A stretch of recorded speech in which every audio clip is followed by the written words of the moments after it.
Welcome back to our channel. Indiramma rules మళ్ళీ మారినాయి. So Indiramma ఇల్లుల గురించి అప్లికేషన్స్ పెట్టుకునే వాళ్ళు ఈ రూల్స్ మస్ట్గా తెలుసుకోవాలి.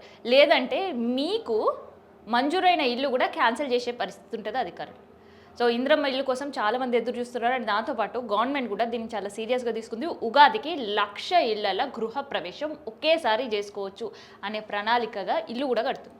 సో మొత్తం రాష్ట్ర వ్యాప్తంగా తీసుకుంటే 3,68,540 ఇళ్ళు మంజూరు చేసింది. అందులో ఇప్పటికే 2,50,000 ఇళ్ల పనులు దాదాపుగా అంటే 70% పూర్తయినాయి. ఇక అందరు ఎదురు చూస్తుంటారు కదా, ఉగాదికి సంబంధించి మేము గృహప్రవేశం చేయాలి, వీళ్ళని పిలుచుకోవాలి, వాళ్ళని పిలుచుకోవాలి, మంజూరు చేసేసారు, మా పేరు వచ్చిందని.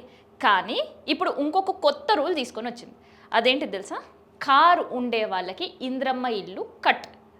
సో చాలామంది నిరుపేదలు కారు ఎందుకు కొనుక్కుంటారు, వాళ్ళకు ఉండదు కాబట్టి ఇంద్రమ్మ ఇల్లు ఇచ్చేస్తారు కదా అని ఆలోచిస్తుండొచ్చు. కాకపోతే ఇక్కడే ఒక కిటుకు ఉంది. గత ప్రభుత్వం అంటే బీఆర్ఎస్ ప్రభుత్వం ఎన్నికల టైంలో ఏం చేసిందంటే దళిత బంధు స్టార్ట్ చేసింది. సో దళిత బంధులో భాగంగా కొంతమంది కార్లు తీసుకున్నారు, ఇంకొంతమంది 10 లక్షల రూపాయలు తీసుకొని వాళ్ళు కూడా వెహికల్స్ సొంతగా కొనుక్కొని కొంతమంది డ్రైవర్స్గా, కొంతమంది ఆ కార్లపైనే ఆధారపడి బ్రతుకుతున్నారు. ఇంకా చెప్పాలంటే వాళ్ళ కార్ మీద తోలి కార్ వచ్చే కిరాయే వాళ్ళ ఇంట్లో గడుస్తుంటుంది. వాళ్ళకి ఇల్లు లేదు, కిరాయి ఇంట్లలోనే ఉంటుంటారు. కానీ ఇంద్రమ్మ ఇల్లు కోసం వాళ్ళు అప్లై చేసి వాళ్ళకి తెల్ల రేషన్ కార్డు ఉండి వాళ్ళకి ఇన్కమ్ తక్కువ ఉండి ఇక ఇంద్రమ్మ ఇల్లుకి సంబంధించిన ఏవైతే రూల్స్ అండ్ రెగ్యులేషన్స్ అన్నీ పెట్టిర్రో 20 రూల్స్ అండ్ రెగ్యులేషన్స్ వాటికి అన్నిటికీ అర్హులు అయినా ఇప్పుడు గవర్నమెంట్ తెచ్చిన కొత్త రూల్ తోటి వాళ్ళు అర్హులు కాకుండా పోతారు. సో ఈ 2,50,000 ఇల్లు పూర్తయిన తర్వాత అందులో ఉండేది ఎంతమంది? ఇంకా 1,00,000 ఇల్లు శాంక్షన్ తర్వాత చేస్తారు. ఆల్రెడీ కట్టే 2,50,000 ఇళ్ళకి సంబంధించి భారీ పోటీ ఉంది. ఇక వాళ్ళకి మంజూరు కూడా అవుతుంది అని ఆశపడే వాళ్ళ ఆశలకు అన్నీ కూడా నీళ్లు చల్లే పరిస్థితి ఈ రూల్. సో గత ప్రభుత్వం ఇచ్చిందే దళిత బంధు పథకం కదా అని అధికారులకు మొరబెట్టుకున్నా ఆల్రెడీ మీరు పథకానికి సంబంధించిన లబ్ధిదారులు కాబట్టి మీకు ఇల్లు కట్ అంటారు. అండ్ ఏదైతే గవర్నమెంట్ రూల్ తీసుకొని వచ్చిందో కారు ఉంటే ఇల్లు ఇయ్యమని, సో ఆ రూల్ తీసుకున్నా కూడా మీకు ఇల్లు కట్ అనే అధికారులు చెప్పే పరిస్థితి. అది అన్ని జిల్లాల్లో నేను చెప్పిన 3,68,540 ఇళ్ల కథ. కానీ ఇందులో హైదరాబాద్ ఇంక్లూడ్ కాలేదు.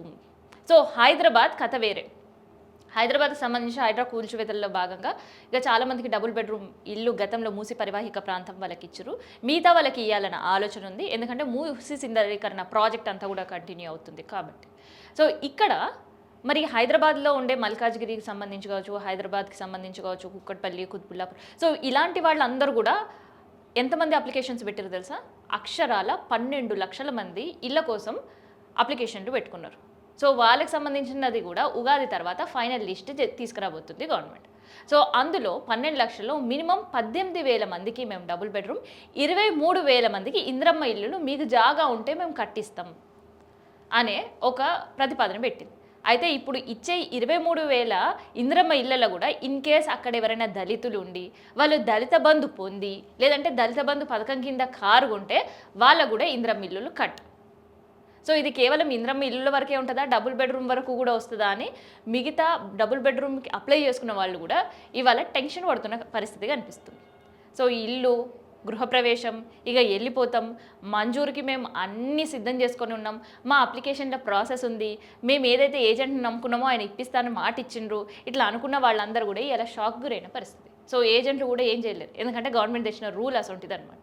సో ఇక అసలు నిజంగా ఇల్లు కోసం ఆశపడి గత ప్రభుత్వంలో దరఖాస్తులు పెట్టుకున్న డబుల్ బెడ్రూమ్లు రాకనే చాలామంది ఇబ్బందులు పడుతూ అండ్ ప్రభుత్వంతో పోయిన కోపంతో కాంగ్రెస్ గవర్నమెంట్కి వేసి గెలిపించారు. ఆ తర్వాత సారిసారికి ఒక రూలు, ప్రతిసారికి ఒక రూల్ కొత్తది తీసుకొని వస్తుంటే అసలు ఇంద్రమ్మ ఇళ్ళల్లో అడుగు పెట్టమా అని ఒక సందిగ్ధంలో ఉన్నారు. సో మొత్తానికైతే ఇంద్రమ్మ రూల్స్ మారినాయి. సో ఎవరికైతే కారు ఉన్నా, దళిత బంధు రూపంలో కారున్నా, లేదంటే వాళ్ళకి పర్సనల్గా 4 వీలర్ ఉన్నా వాళ్ళకి ఇండ్లు కట్ అనేది కఠినమైన నిర్ణయం గవర్నమెంట్ తీసుకుంది.